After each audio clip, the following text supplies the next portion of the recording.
Y en señal nacional hay que darles la bienvenida en este día viernes 8 de octubre a nuestra primera edición del Comercio TV en la mañana de Jacomé. ¿Qué tal, Robert? Amigos televidentes, muy buenos días. Gracias por acompañarnos en esta nueva jornada informativa. Importantes noticias para ustedes. Día de feriado nacional, así que disfrútelo, por lo menos acá en la ciudad de Quito, donde emitimos nuestra señal. El cielo está azul. Despejado. Los titulares del comercio. Ha llegado Diario del Comercio, una sana costumbre. Ahí lo estamos viendo, titulares importantes que usted puede ver. En honor a Guayaquil, la selección pues ganó, ¿no? La reforma tributaria se espera para este mes en un acuerdo con el Fondo Monetario Internacional. Las delicias de Guayaquil, una de las opciones para este feriado, los que están yendo para allá. Testigos señalan las irregularidades en las pruebas anti-COVID-19. Vecinos de Cumbaya, estos en Quito, buscan protección para sus áreas verdes. Estos son los títulos más importantes que tiene Diario El Comercio. Lo puede pedir a su voceador voceador de confianza o en su tienda de abastos.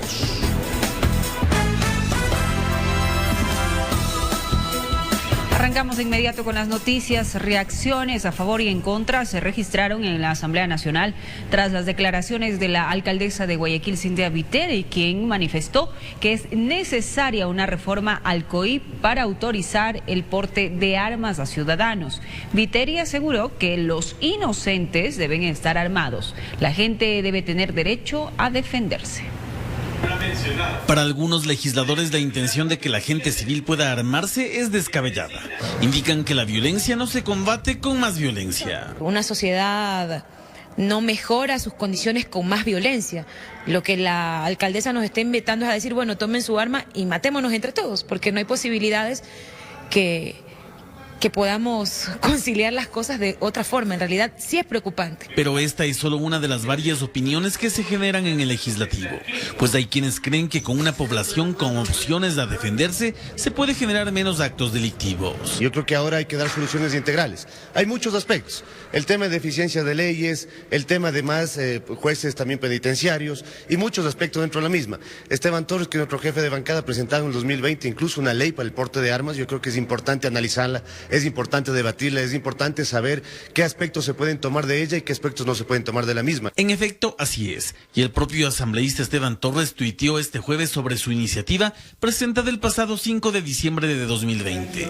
La misma es una reforma a la tenencia de armas, que según sus propias palabras, sería un compromiso con la seguridad para que ninguna autoridad vuelva a desarmar a la población. Tenemos que debatirlo, hay que ver el proyecto, hay que ver cómo se presenta y ver también que un mecanismo que sí funciona en algunos países y podrá funcionar también aquí.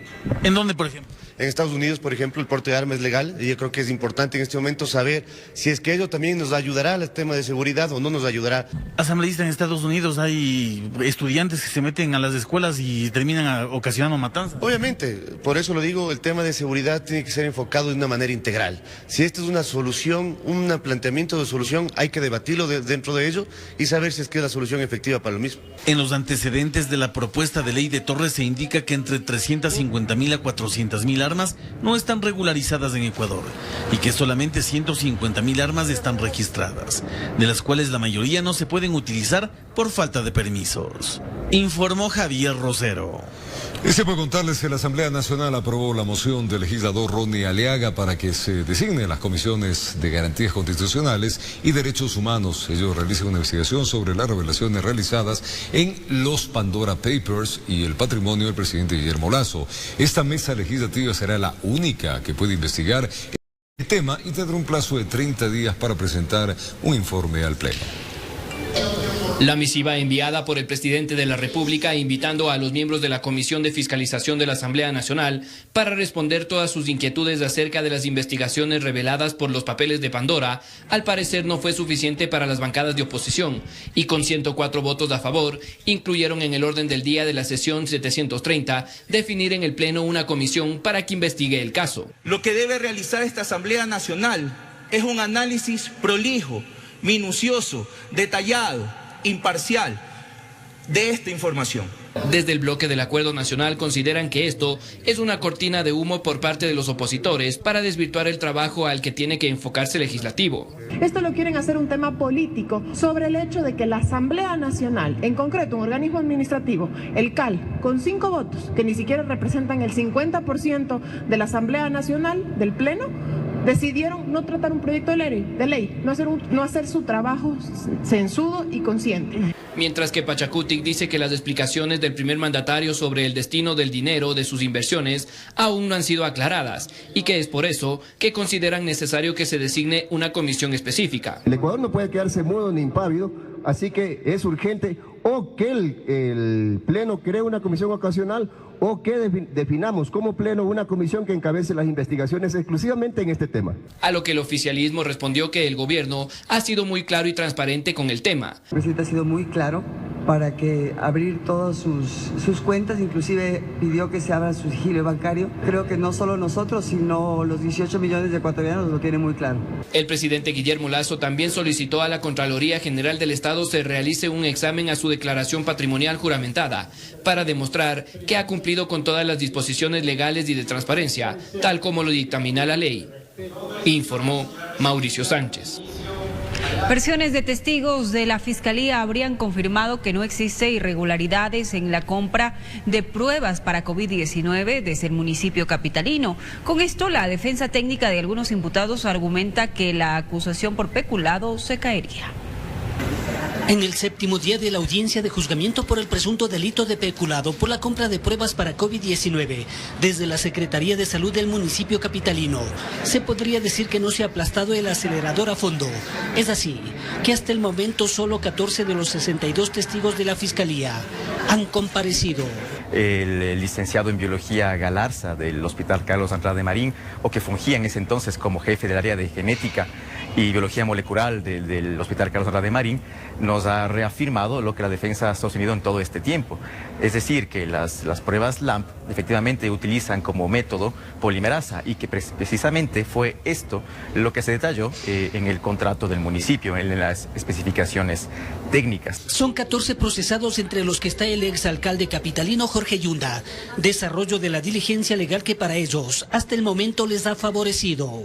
Por tanto, si es que el objeto del juicio es analizar la calidad o las especificaciones técnicas, con este testimonio claramente se desvirtúa la teoría del caso de Fiscalía. El fiscal de Pichincha, Alberto Santillán, en la teoría del caso argumentó un perjuicio al Estado ecuatoriano de $4.200.000. Lo que yo creo que hay es una confusión generalizada derivada de que se trata de términos científicos altamente técnicos que es difícil entender, pero cuando uno se empieza a familiarizar con las hojas técnicas, con las especificaciones, uno ve que efectivamente se pidió técnicas de detección por reacción en cadena de polimerasa y tanto la LAMP como PCR son técnicas de detección a partir de reacciones en cadena de polimerasa y tomando en cuenta eso no hay ningún incumplimiento en realidad.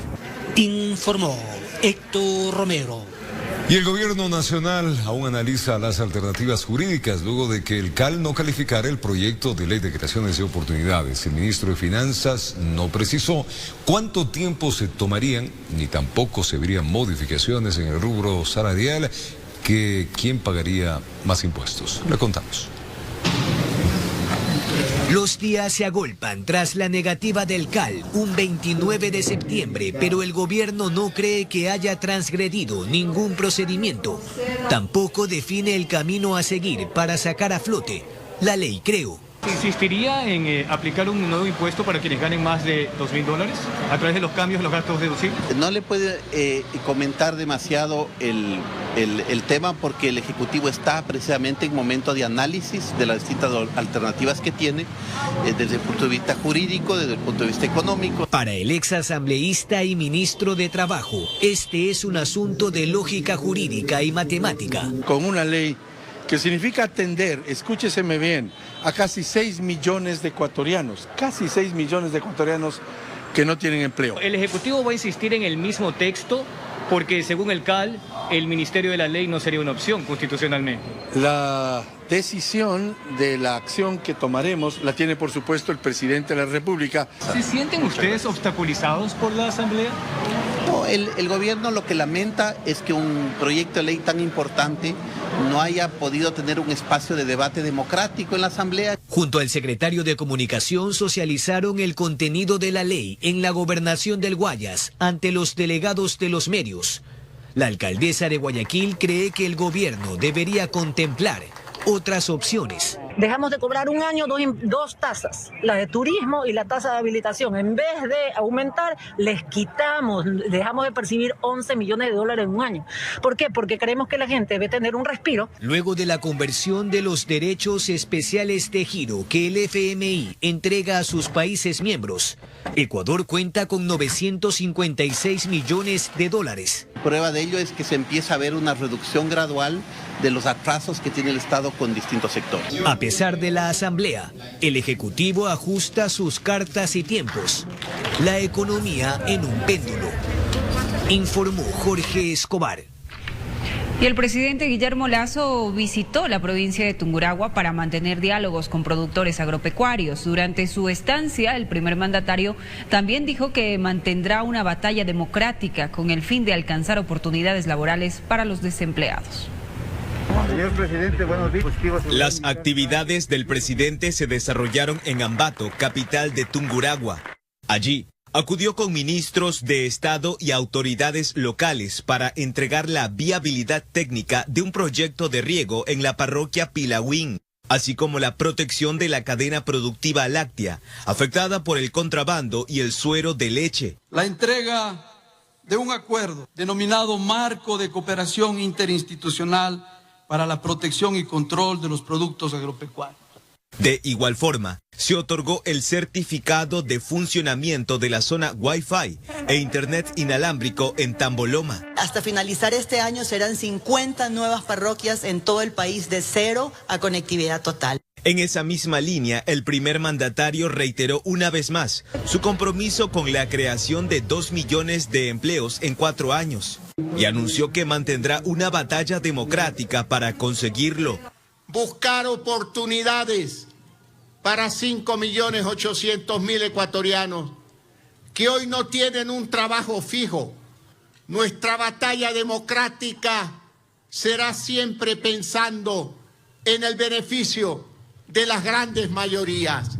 Su visita en Tungurahua culminó en una reunión con los productores agropecuarios, donde anunció controles con la gobernación para mantener el precio de 42 centavos por litro de leche. Asimismo, comunicó que los créditos al 1% empezarán desde enero. Informó Eric Zambrano.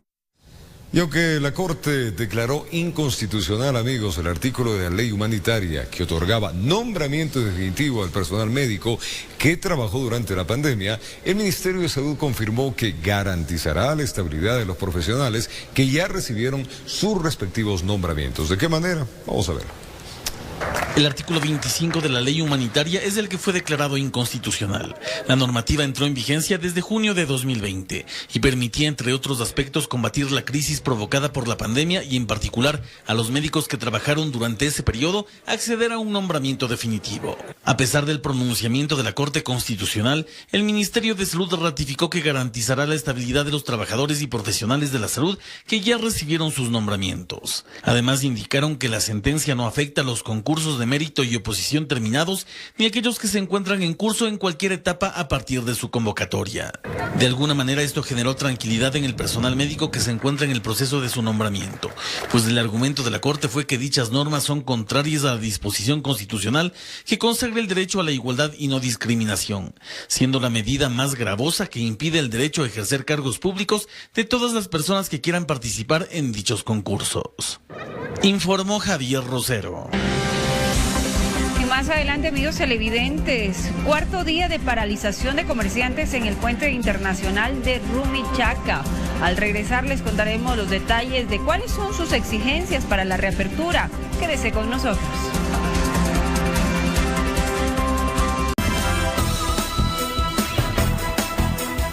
Según el director del SNAI, existen alrededor de 15.000 PPL sin sentencia y únicamente 14 jueces de beneficios penitenciarios, situación que alerta a las autoridades. Varios ministros de Estado se reunieron para la instalación de un organismo técnico con el fin de proteger los derechos humanos. La crisis en el sistema de rehabilitación social convocó a las autoridades. El organismo técnico del Sistema Nacional de Rehabilitación, integrado por Salud, Educación, Deporte, Inclusión, Cultura, Trabajo y la Defensoría del Pueblo, se reunieron en sesión extraordinaria para analizar la crisis carcelaria. Lo que se busca es garantizar los derechos humanos, afirman, pues la mayor cantidad de detenidos son por violencia y tráfico de drogas. Es por eso que aprobaron un plan de acción que establece las responsabilidades a realizarse hasta finales de febrero del año 2022, donde se entregará al país la política pública del Sistema Nacional de Rehabilitación Social. Se declararon en sesión permanente, habrá reuniones cada semana, además de que conformarán mesas técnicas. Por lo tanto, nuestro trabajo en el Sistema Nacional de Rehabilitación Social no solo buscará garantizar el cumplimiento de los estándares internacionales de los derechos humanos de las personas privadas de libertad, sino también de los equipos de seguridad penitenciaria y de todos los profesionales que intervienen en un centro de privación de libertad. Es que hay preocupación en las autoridades, pues únicamente existen 14 jueces de beneficios penitenciarios y alrededor del 39% de personas privadas de la libertad sin sentencia. Son alrededor de 15.000 personas privadas de la libertad que se encuentran o se denominan procesados, es decir, que todavía no tienen sentencia. Afirman que trabajarán para fortalecer a la SNAI. La Defensoría del Pueblo visitará los centros de rehabilitación y aunque todo se encuentra en calma, mencionan, la penitenciaría está fuertemente resguardada con al menos 1.400 hombres entre policías y militares, porque aunque exista estado de excepción, hay que garantizar la seguridad. Pero no descartamos que en cualquier momento pueda pasar algo. Informó Marilyn Jaramillo. El hacinamiento en las cárceles es el abuso de la prisión preventiva, el aumento de los homicidios, el incremento del tráfico de drogas son algunos de los factores que, según las autoridades, serían el detonante de la crisis carcelaria en el país. Veamos lo que dijeron. La comparecencia de la ministra de Gobierno, Alexandra Vela, el titular de la SNAI, Bolívar Garzón, y los comandantes de la Policía Nacional y las Fuerzas Armadas dejaron una radiografía completa del sistema carcelario en el país. La ministra Vela expresó que la violencia dentro de los centros de rehabilitación viene desde el 2019, cuando empezó una pugna entre las organizaciones delictivas por el poder de las cárceles. Este incremento en los homicidios intencionales guarda relación en parte con la violencia criminal impulsada por distintas organizaciones de carácter delictivo, con una fuerte conexión con el tráfico internacional de drogas y con el tráfico interno, y de los centros de privación de libertad. Para el director del Servicio de Rehabilitación, la crisis también deviene del hacinamiento que se evidencia en el sistema carcelario. Expresó que de las 89.000 personas privadas de la libertad, el 40% no tiene una sentencia en firme, tan solo 15.000 están procesados y existe un represamiento de alrededor de 5.000 expedientes. Es increíble, señores, que exista en el país solamente 14 jueces de beneficios penitenciarios. Existen 5.000 personas privadas de la libertad con apremio, es decir, son infractores, no han cometido delito, pero sin embargo están dentro de nuestras cárceles. Garzón añadió que además existiría un abuso de la prisión preventiva por parte de los operadores de justicia y que en la actualidad no se cuenta con una normativa de rehabilitación social en el país. Nuestra base es el COIP, pero solamente habla de la parte punitiva. No habla de la rehabilitación social. Necesitamos de ustedes para poder salir de este problema. La comandante de la Policía Nacional, Tanya Varela, fue más allá y expresó que el consumo de drogas de los jóvenes y adolescentes los ha convertido en presa fácil del crimen organizado. ¿Dónde llevamos a todas estas personas que consumen y que viven día a día con su vida, no solo poniéndola en riesgo, sino también que empiezan a convertirse ya parte de estas organizaciones? Alexandra Vela finalizó explicando que el gobierno tiene previsto poner en marcha un proyecto de fortalecimiento de la Policía Nacional, mismos que abarcará la implementación de infraestructura, tecnología y herramientas para fortalecer la seguridad interna del país. Informó Mauricio Sánchez. Autoridades de la provincia de Loja visitaron el Centro de Rehabilitación Social de la localidad para constatar los operativos desarrollados tras el estado de emergencia. Aquí los problemas son el deterioro de la infraestructura y el hacinamiento. Tras el decreto de estado de excepción, en el Centro de Rehabilitación Social llegaron autoridades para constatar los operativos que se vienen desarrollando en los exteriores del Centro de Rehabilitación Social de Loja. Aquí se pudo observar que se están realizando los operativos en los exteriores. Gracias a Dios la situación está en calma en la cárcel. Se ha dispuesto por parte de la Policía, del Ejército Nacional y de la Gobernación, se está elaborando un plan operativo, se está elaborando un plan estratégico de manejo de las cárceles. Según las autoridades, uno de los problemas en este centro de rehabilitación social es su infraestructura. Pese a que se les ha regalado un terreno en Zamora, manifiestan que el gobierno por el momento no tiene recursos para construir otro centro de rehabilitación. Hay que reconocer que no existen los recursos suficientes como para construir una nueva cárcel o hacer una nueva cárcel. Según me cuenta aquí mi pareja que tengo aquí, yo sí, no hay tranquilidad, ahora no ha habido algún problema de lo que pasa en otras ciudades. No, eso hasta ahora no. Dios no quiera que no. La Policía Nacional y las Fuerzas Armadas se encuentran en los exteriores del Centro de Rehabilitación Social de Loja. La capacidad aquí es de 400 personas y en la actualidad aproximadamente son 1020.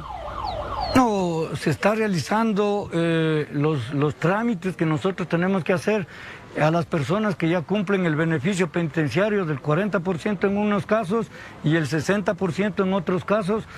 En Loja informó Marcela Constante Brito. Presta atención, organismos internacionales pues advierten de un retroceso en nuestro país en materia de derechos de niñas y adolescentes a partir de la pandemia del COVID-19. Las más afectadas serían mujeres que van entre 16 y 18 años de edad. La pandemia por el COVID-19 empieza a pasar factura no solo en el campo médico, sino en la pérdida de derechos de niñas y adolescentes, en lo concerniente a salud, educación, alimentación y sistema de protección social. Nos dice que estamos hipotecando el futuro de nuestras niñas y adolescentes en el Ecuador. Las niñas entre 16 y 18 años son las más afectadas. Además, el estudio del Programa Mundial de Alimentos con el apoyo de ONGs arrojó como resultado que el 82% de niñas y adolescentes entre 5 y 16 años realizan tareas domésticas, poniendo en riesgo su derecho a educarse plenamente. El 80% de los niños que sufren desnutrición provienen de hogares con madres de educación básica intermedia. Entonces, al nosotros no poder levantar las barreras que afectan a la educación de las niñas, estamos promoviendo, estamos de alguna forma fortaleciendo, perpetuando los círculos de pobreza y, en este caso, la desnutrición crónica infantil. Comparten que en el 2020 420,000 jóvenes se encontraban en situación de trabajo infantil, a lo que aportó negativamente el COVID-19. La otra cosa que afectó es que las adolescentes, las niñas, nos veíamos obligadas a realizar las tareas del hogar, a pesar de que todos nuestros familiares, hombres y mujeres, estaban en nuestros hogares, el peso todavía recaía en nosotras, porque el trabajo doméstico, las tareas del hogar, ha sido muy feminizado a lo largo del tiempo. En relación a la violencia física y sexual, el 24% de este grupo de la población reveló haber sufrido maltrato físicamente a veces. En el 2019, 1.816 pequeñas de 10 a 14 años sufrieron violencia sexual. Y en los últimos 10 años el porcentaje de embarazos es del 78%. Y del grupo de 15 a 19 años de edad llegó al 11%. Si nosotros logramos poner un poco más al frente problemas de género, problemas de las adolescentes y las niñas, estoy seguro que las soluciones se van a encontrar de manera mucho más rápida. La alerta está lanzada a la espera de la buena voluntad de que se tomen correctivos, informó Héctor Romero. Y en otro tema, la Federación de Transportistas Urbanos del Guayas piden al gobierno nacional que no se siga incrementando el valor del combustible. Además, hacen un llamado a los municipios de la provincia para que fijen su mirada en esta problemática. Que pare el aumento en el valor del combustible es lo que insiste el presidente de la Federación de Transportistas Urbanos de Guayas, Cristian Sarmiento. Mediante rueda de prensa expuso una vez más la problemática. Hemos colapsado. La cereza del pastel es que al no poder cumplir ante las instituciones financieras ya se han procedido a los embargos de una manera paulatina. Además, enfatizó en que les urge un valor focalizado que no supere el $1.50 por galón. Y parece ser de que quieren fijar un techo que se dé en $2 el valor de combustible para poder focalizarlo al sector del transporte público de pasajeros. Con eso, asegura que al evaluar la tarifa del pasaje que debería asignarse, esta superaría los 55 centavos. Reconoce la apertura al diálogo por parte del gobierno de Guillermo Lasso, que no sucede lo mismo con el municipio de Guayaquil. No ha habido ningún acercamiento porque, ¿qué dice nuestra señora alcaldesa? Con todo el respeto, porque a las autoridades hay que respetarlas. Que es un problema que generó el gobierno anterior, que tiene que solucionarlo este gobierno y primero que lo focalicen. Indicó que la próxima semana tendrán otra reunión con el presidente y ministros que harán una presentación detallada de lo que está viviendo ese sector. Por ahora, entre las medidas que han tomado está que las unidades ya no circulen 30 días al mes, sino 22, informó Celeste Dueñas. Y se desarrolla el cuarto día de paralización en el puente internacional de Rumichaca, afectado por el sector productivo de Ipiales, quienes exigen la reapertura inmediata de la frontera. Se anuncia que la medida será indefinida y que cada día se suman más al gremio. Tras el incesable pedido del sector productivo del departamento de Nariño de la inmediata reapertura del puente internacional de Rumichaca, en Tulcán las opiniones son divididas por parte de los dirigentes del comercio y transporte, quienes aseguran que el ducto internacional es parte de la unión entre ambos países. Sin embargo, considera que no se trata de una agitada decisión, sino que deben existir los parámetros establecidos por las autoridades en el área de salud y políticas que protejan a los comerciantes de la localidad. ¿Qué es lo que va a pasar con el comercio luego de la reapertura del puente internacional? Esas son respuestas que estamos esperando de las autoridades. ¿Cuál es el presupuesto, las estrategias que se van a implementar acá en la ciudad de Tulcán para proteger a estos nuevos emprendedores que han invertido en nuestra ciudad, que han preferido quedarse aquí en nuestra ciudad? En tanto, aquel dirigente del gremio del transporte pesado del Carchi coincide que la frontera debe reaperturarse puesto que las estadísticas de vacunación así lo garantizan, pero aclara que no debería ser de manera deliberada, sino a través de protocolos y planes piloto, los cuales podrían ser analizados de forma periódica por las autoridades de las dos naciones. Nos permitió Migración hablar con dirigentes y miramos que de cierta manera tenemos algo en común, y es que hemos venido también pidiendo de que haya ya un cronograma de apertura. O sea, nosotros estamos de acuerdo que la apertura no debe ser pues al 100% de un día a otro, sino más bien que haya un cronograma y que se evalúe de manera mensual. Por su parte, el representante del gremio de cambistas de moneda analiza que históricamente este sector fronterizo se dinamiza a través del ingreso y salida de comerciantes y turistas. Deberían ser las autoridades quienes analicen todos los factores influyentes para la reapertura del punto cero que une a Ecuador y Colombia. Sí quisiéramos que se abra la frontera, pero también somos conscientes de que, si bien es cierto, hay otras situaciones de trabajos económicos aquí en la ciudad de Tulcán que a ellos no les conviene que se abra la frontera. De acuerdo al Ministerio de la Productividad en Territorio, las pérdidas que está generando esta paralización, que ya llega al cuarto día, son cuantiosas a nivel de los dos países en temas de importación y exportación. Estamos hablando aproximadamente de una pérdida para el Ecuador en exportaciones, $1 millón por día. Y en importación aproximadamente una situación de 9 millones de pérdida para Colombia. O sea, aquí está perdiendo nuestros vecinos también del vecino país. Con imágenes de José Cedeño desde Tulcán, informa Miriam Enríquez.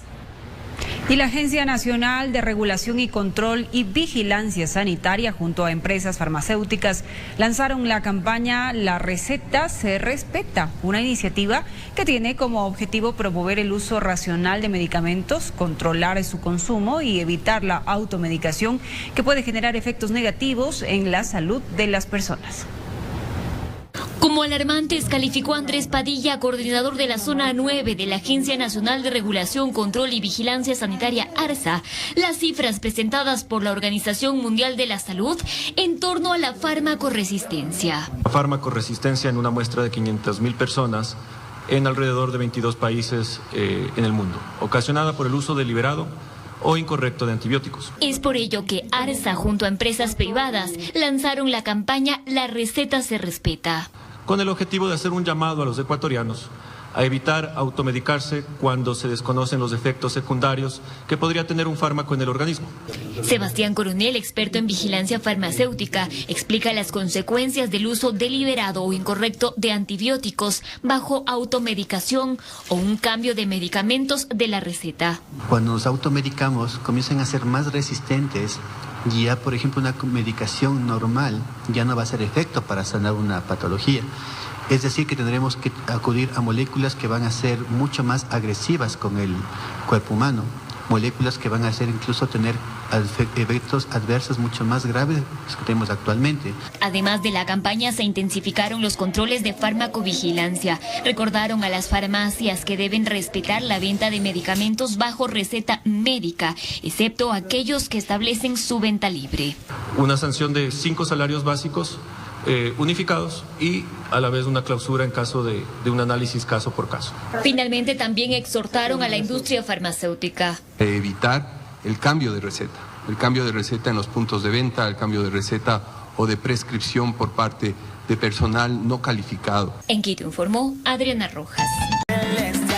Y sin duda, convertido en las metrópolis que tiene el Ecuador, hoy estamos celebrándole desde la ciudad de Quito a este que fue el más importante puerto de Sudamérica en sus inicios. Así es, la bella perla del Pacífico, que tiene características especiales, y uno de estos es también el comercio informal, mi querido Robert. Bueno, es que en el comercio informal que ofertan en las diferentes calles de Guayaquil, uno puede encontrarse absolutamente todo. O sea, desde gente que te vende pestañas postizas y te las ubica, hasta la famosa comida de Guayaquil. Así es, de todo encuentra usted en las avenidas del puerto principal para que los clientes pues tengan a la mano los servicios que requieren. Vamos a continuación a presentarles un reportaje en un recorrido que se hizo por el puerto principal, y vean ustedes con todo lo que nos encontramos. Cargadores cable UCB, llévalos a $1.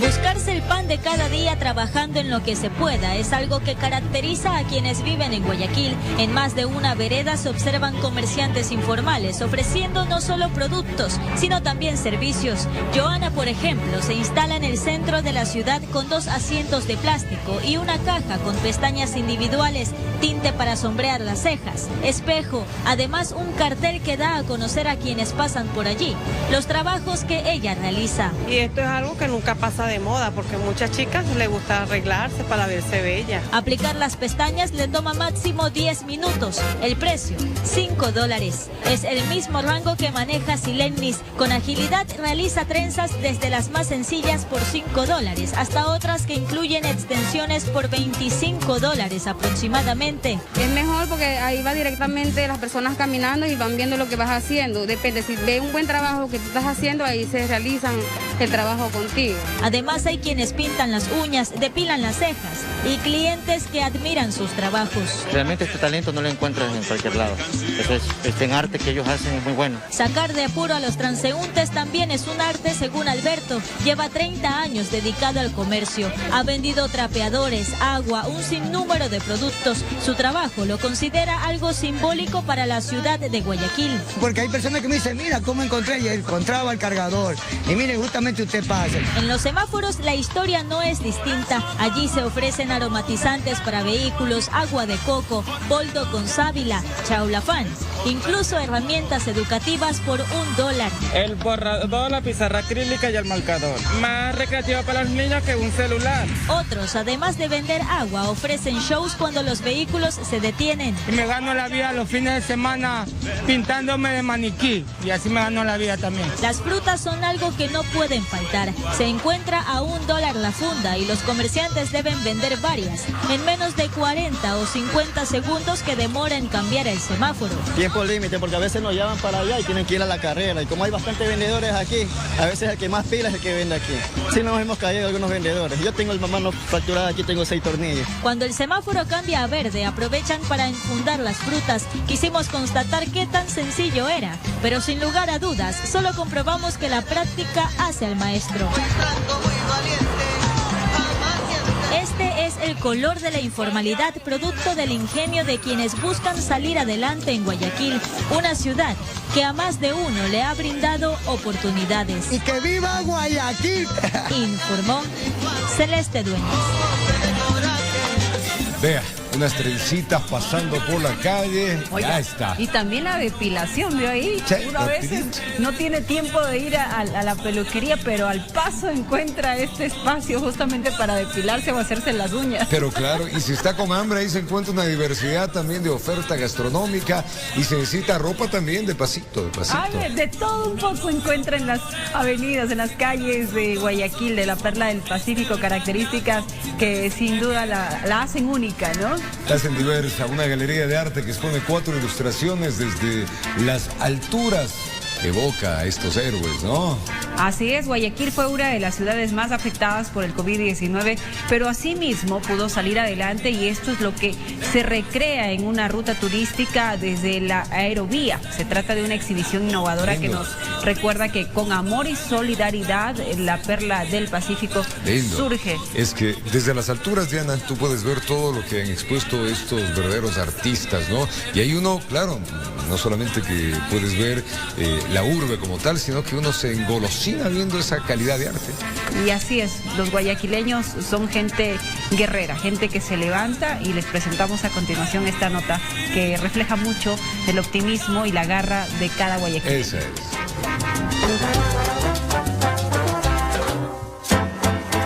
Es la primera galería de arte en el aire del mundo y la tiene Guayaquil. Los usuarios de la aerovía durante el trayecto de su viaje pueden apreciar una serie de maravillosas obras de gran formato a cielo abierto, especialmente creadas y dedicadas a nuestra ciudad. El objetivo era rendir un homenaje tanto a la ciudad de Guayaquil como a los héroes de la pandemia. Y además de crear, fomentar la cultura en la ciudad y algo también importante, fomentar el turismo. Esta galería aérea expone 14 obras de artistas nacionales y extranjeros que rinden homenaje a esta ciudad, que fue una de las más golpeadas por la pandemia, representando a los profesionales que de forma heroica sirvieron a los ciudadanos en el momento más crítico. Se plasmó la imagen de los miembros de las fuerzas del orden, también al personal médico como enfermeras y doctores que arriesgaron sus vidas o las perdieron en un acto de entrega y amor al prójimo. Son parte de la historia de Guayaquil, de todos esos acontecimientos tan funestos que se dieron y que hemos sabido llevarlos y salir de esta pandemia. Se resaltó a los niños que tuvieron protección desde su hogar y a la familia que mantuvo un rol preponderante durante la pandemia, resistencia y coraje para vencer todo obstáculo. También se rindió un justo homenaje a los bomberos, repartidores, recolectores de basura y a los tenderos. Tenemos el de los nuevos próceres, donde se destaca la columna de los próceres y la parte de abajo son los nuevos héroes de la pandemia, que son los nuevos próceres, las enfermeras, los doctores, los bomberos, los policías, todos los que ayudaron a salir adelante en esta situación.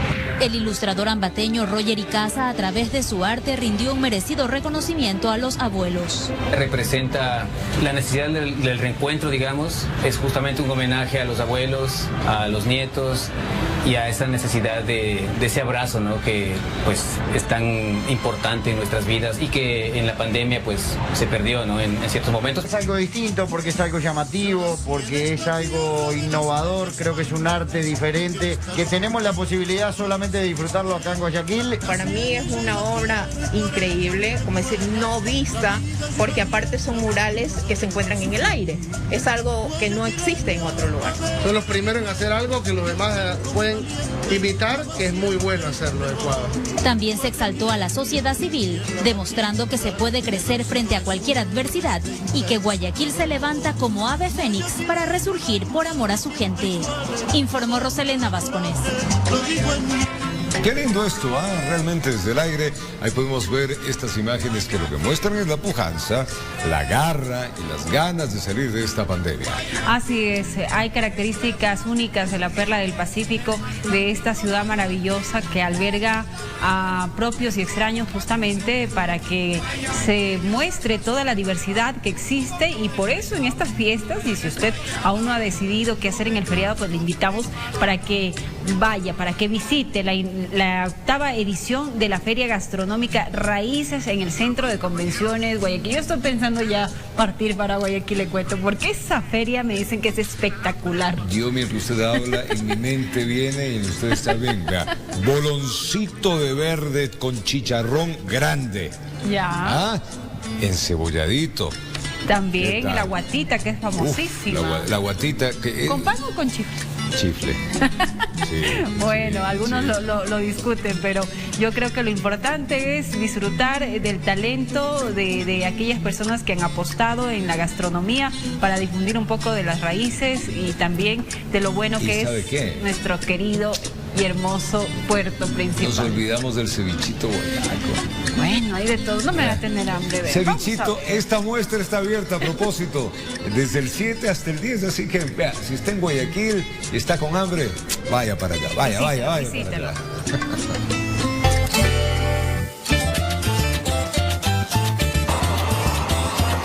Guayaco que se respeta sabe que las festividades de la Perla del Pacífico en octubre se las celebra comiendo.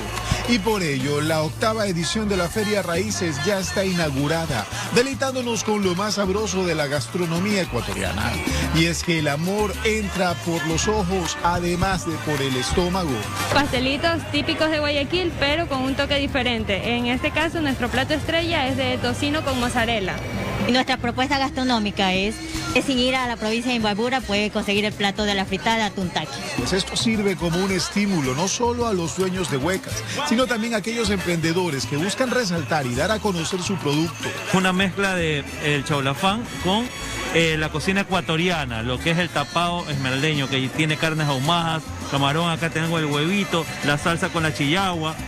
En el evento estuvo Gloria Gallardo, presidenta de la empresa pública de turismo del municipio, y recalcó el potencial que tenemos los guayaquileños para poder emprender, además de crear delicias. Que los propietarios tengan oportunidades con sus negocios y al mismo tiempo que nuestra cocina, que nuestros productos, que nuestra comida típica esté posicionada en Guayaquil, que se ha convertido en un destino gastronómico. El vicealcalde Josué Sánchez también comentó que este evento ya es una tradición y que no hay independencia sin los sabores característicos de nuestra Casa Grande y del Ecuador entero. Todos nosotros, cada uno de nosotros, tenemos la responsabilidad y la tarea de seguir empujando hasta posicionar a Guayaquil como un destino gastronómico. Informó Julio César Saona.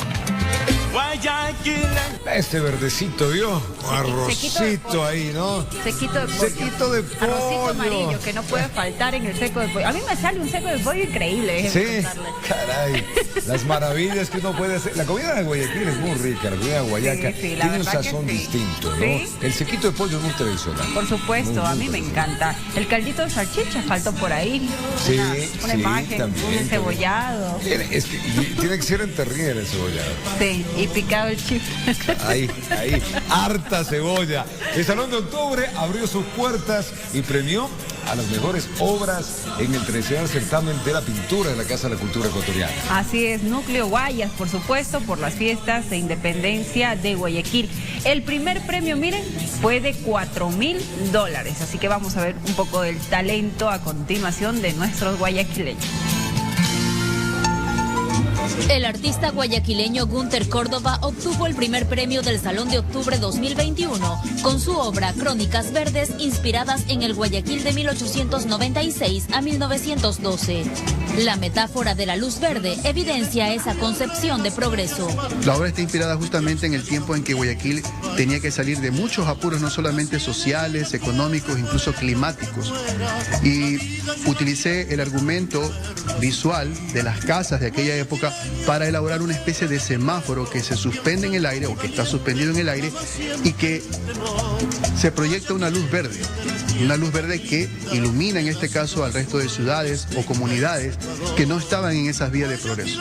El premio Revelación se lo llevó Ezequiel Palacios con su obra Génesis 1996 y menciones de honores recibieron los artistas plásticos que pintaron Fábrica de Juguetes, El Cerro y de la serie online Puer Signal, Señal Pobre. Todas las obras mencionadas, igualmente que en el caso de Gunter, reflejan un trabajo sostenido, un trabajo que está madurando, que no se queda detenido. Por ejemplo, el trabajo de Daniel Ochoa Batioja o el de Billy Soto, que igualmente todos los años traen propuestas novedosas de su propia creación. Se recibieron 84 obras, de las cuales fueron admitidas por el jurado 31 para ser exhibidas y ponerlas a consideración del público en el Salón de Octubre de la Casa de la Cultura Ecuatoriana, informó Roselena Vasconés.